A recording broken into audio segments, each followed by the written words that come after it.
Hello and welcome, I am the Sterling and today we are playing Going Medieval. In the last episode we started a new game, a dwarven run on this mountain map, where we're going to attempt to build this underground dwarven fortress. Though we're running low on food and we don't have much means to get any more. So in this episode we're going to take care of the food supply and we're going to continue building our dwarven fortress. So sit back, grab a cold one and let's get started. So for us to continue building the dwarven fortress, one of the first things we need to take care of is the production of limestone blocks. Now, to start production of limestone blocks, we need to come up here to the research tab, and then we need to come down here to stone block cutting. But as you can see, it's grayed out. We can't unlock it just yet because we have to unlock the tab before it, which is architecture, another advancement that we need to unlock, as it will give us wooden beams, clay brick beams, and of course, limestone block beams. All things we're going to need in the construction of our fortress. So let's go ahead and unlock architecture for 15 Chronicles right now.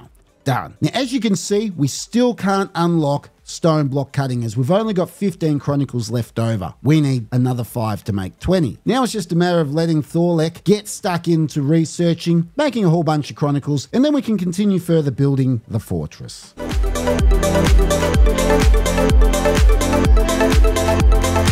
Fantastic, a merchant has arrived. Merchants come and go, bringing different goods, and the more you trade with a merchant, the better our relationship becomes between our civilization and theirs. Now, through a lot of the early days of this build, we're going to be relying quite heavily on the merchant for food. So we will be mining gold, iron, whatever else out of the ground, turning it into ingots, and then in turn selling it to the merchant in trade for food. Because as I keep mentioning, we got bugger all food. Because of all this rocky soil, it's actually going to make it very hard for us to produce food. So we better make best friends with this bloke because we're going to be relying on him for our survival. So I'm going to grab Thorlek and I'm going to tell him to come over here and barter with the merchant. The reason why I'm going to have Thorlek barter with the merchant, because he has a very high speechcraft of 30, which makes him better at bartering for goods. Now, as you see, this merchant doesn't actually have all that much to offer us. In fact, majority of what you're seeing in front of you is what we can offer him. The only thing I can actually see that we can pinch off him other than some barley and beet seeds, which at this point do us no good, is 3 fish dish. That's it, 3 fish dish. That's not even going to get us through tomorrow. That's it, 3 fish dish. So this is a big letdown. We're just going to offer him some leather like so. Seal the deal and we now have 3 new fish dish. That should keep one settler out of the woods for like a day. Now, other than sleeping in beds, being fed, being clothed, another requirement the settlers need is leisure. That comes in many forms. One being entertainment, such as backgammon, and the other is religion, either via restitutionists or the Oak Brethren. So we need to put down some leisure. So let's start by putting down 3 backgammon tables. There we go. They'll make those, and then during their leisure hours, they'll be able to entertain themselves with a bit of backgammon. Now, while we're at it, let's put down some restitutionist shrines. I will not be putting down any Oak Brethren shrines at this very moment due to the fact that none of our settlers are Oak Brethren, so it makes it nice and easy. They're a bit hard to see, but they're right there, ready to be built. Fantastic. That's the shrines and the backgammon tables complete. And the good news is we should now have enough Chronicles to research stone block cutting. So let's go up to the research tab, click on stone block cutting, and we'll unlock it, which will give us the stonemason's bench. Done. Now we'll come over here to the production tab, come across to stonemason's bench, and we'll plop it in right here. Now, once that's complete, we'll be able to start manufacturing limestone blocks. And then we can continue building our fortress.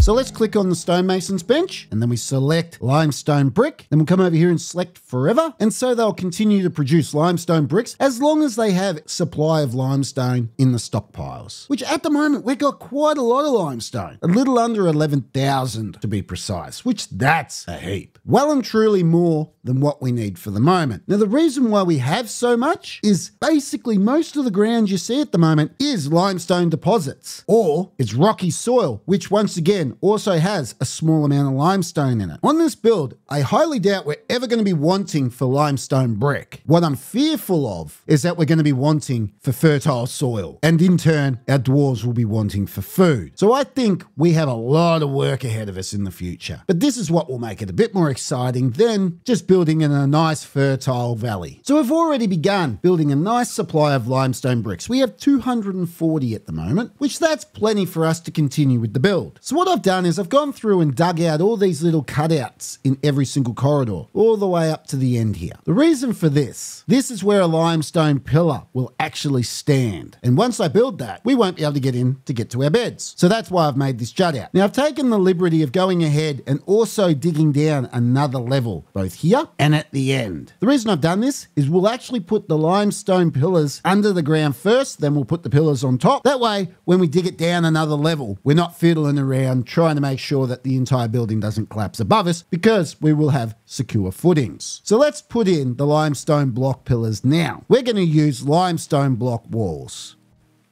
Just like so. And now we'll do it on every single one the whole way up. And then once they build them under the ground, we can then go ahead and put the ones above ground on top. Fantastic. Now that that's all in, we can go ahead and put the above ground pillars in. Just like so. Now I'll do that for every single corridor. And with the power of editing, done. Now that alone will not hold up the ground above once we dig everything out. As I mentioned in the last episode, we need to now put in limestone block arches to hold and support the ground above. So we come over here to wooden beams, we click on that, which will then give us different variants, as you can see down below. Once we research more building materials such as clay brick, then we'll also have the option for clay brick beams. For most things in the game, there are different variants, such as over here at the limestone block walls, you've got wooden wall, limestone block wall, different styles of door, as you can see, roofing, etc, etc. For the moment, I only want limestone block arches. And we're just going to throw them in here. Just like so. Now once they build that, that will actually create a stability of 4. And then once they build this, that will be a stability of 4. So then this row here will be stability 3, 2, 1. There's no 0, so nothing will collapse, which is fantastic. Now I'll just go ahead and put them all in. Great. Now we're ready for them to build it. So let's hit play and let them get to work.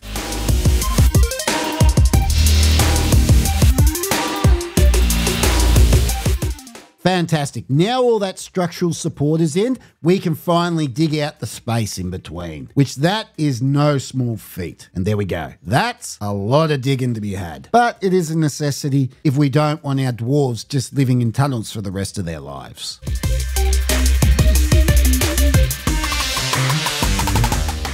And here we go. Someone is requesting that they join our civilization. Appearing deranged at first, Eva was simply overcome with terror. A pitiful stumbling corpse with wheals from bindings and harsh beatings by a cruel master. Eva begged, "Hide me. I will die if I'm caught." So now we have two options. We can allow Eva to join our civilization, or we can turn her away. Now in the past, I would allow a new settler to join. Unfortunately, we are in no position to actually have new settlers. We're going to struggle to feed the people we've got already. We can't afford to allow anyone else to join. So sadly, we're going to have to shut the door in her face.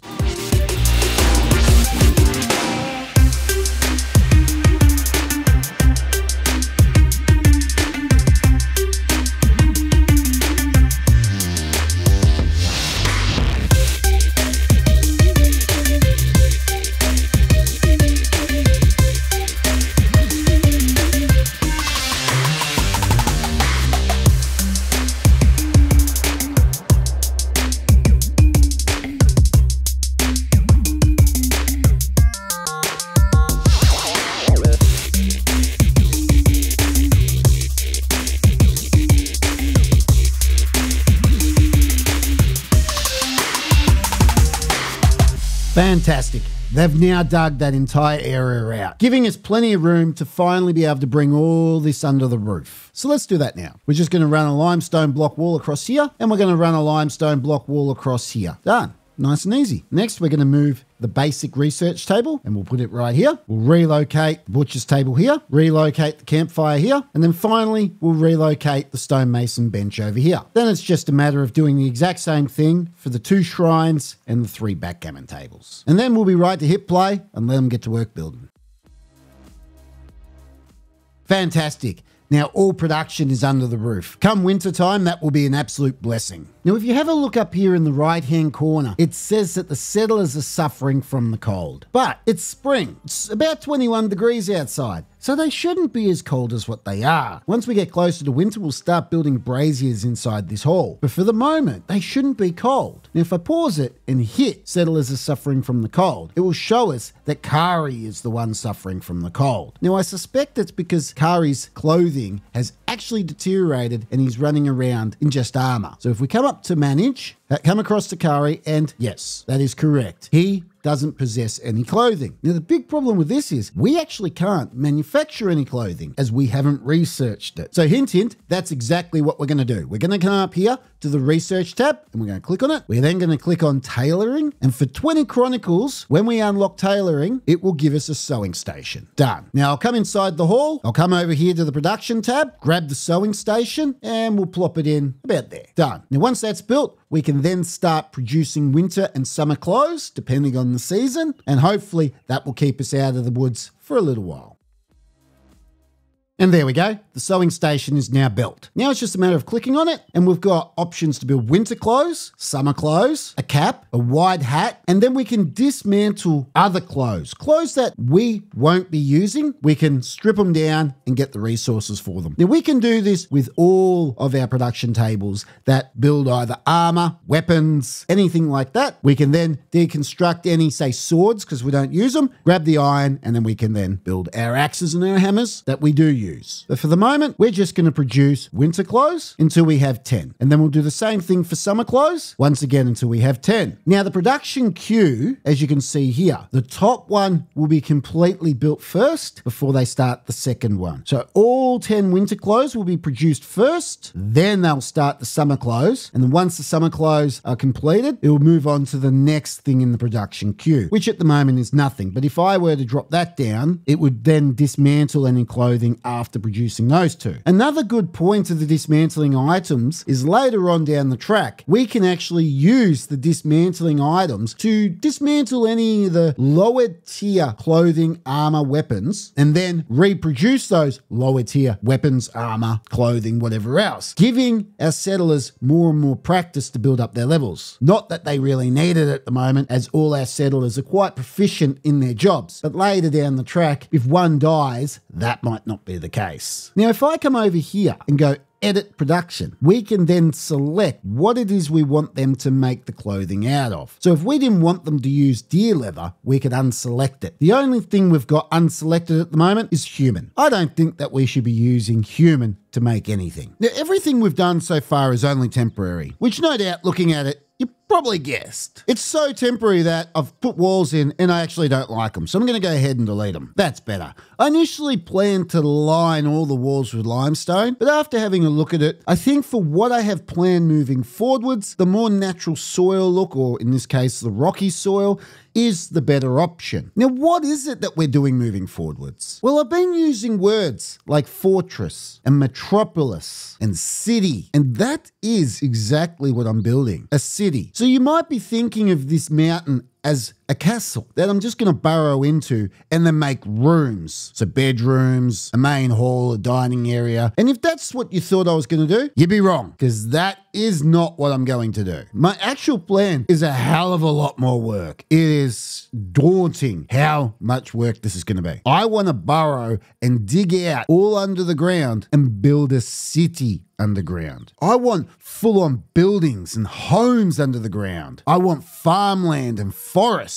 And I want to find a nice balance between having enough room underground to be able to build these buildings, but I also still want it to be quite snug and feel as though they've only just made enough room to fit these buildings in. So essentially, my plan for this season is I want to build a self-contained, self-reliable civilization underground. Because even though the dwarves can come above ground and do everything above ground, they prefer staying underground. And so I don't want them to have to come upstairs for anything. If they want timber, they can cut down trees underground. Their food supply, completely underground. I'm going to even try and put a river underground so they can have fresh water and fish. Now, how on earth am I going to do all this? That's where it becomes daunting. The amount of work that's going to go into it is going to be ridiculous. And the amount of digging that's going to go into this will be ridiculous. I've also got to try and make sure that I keep this all entertaining, because no one wants to sit here and watch the settlers dig day in and day out before we even put down a single building. And you're probably sitting there going, well, how deep are we talking, Sterling? Well, at the moment, we've dug down to this level here. I plan for us to dig all the way down to this level here. That's how deep I want to make the floor. So that will be 1, 2,